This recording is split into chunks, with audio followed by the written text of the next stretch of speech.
Allah rahmet eylesin. Biz istedi istemedi olsa yeri değişti.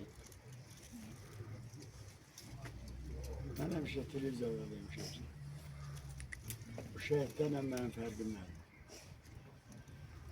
Bunlar vətən yolunda şehit oldular. Benden az çabuk yediler. Benden az oynar, güldüler. Benden az ne bileyim hardası oldular.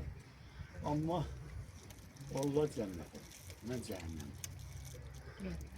Yani o yaşlı adamlarla onları terk oluşup, onlar Allah'ın sevdikleri insanlardılar. Victor Hugo diyor ki Allahlar tarafından sevilenler zamanı.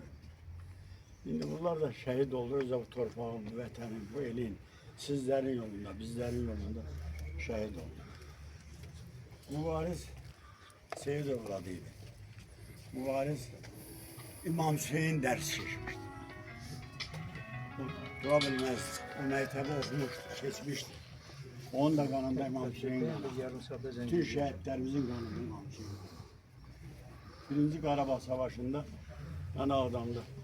Bizim şehitler, demek dövüşe giden cavan uşaklar 15 yaşında, 17-18 yaşında başlarına yaşlı ve kara bağlamışlar. Hamısına da yazılmıştı.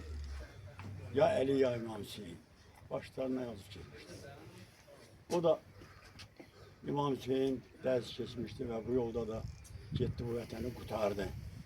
Kurtardı ve bizim 20. yıldaki galebemizin kıvılcımlardan biri Mübariz İbrahim oldu. O yandırdı o meşal.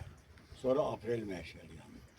Ve geldi 20. yıl sentyabr hadiseler başladı. Ve biz galebe sağladık. Buralar olmasaydı onlar da olmazdı.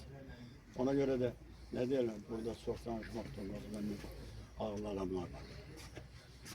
Allah rahmet eylesin. Amin. Allah yakınlarına sabır versin.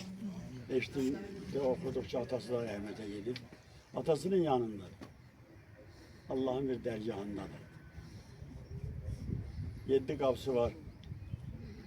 Cennetin onun birinden hansızda bilmeden birinden geçipler. Gedibler ve orada mehriban yaşayırlar bu dünyada ve bizlere bakırlar. Ve deyirlər ki, xoşbəxt yaşayın bizim hesabımızda. Sağ olun.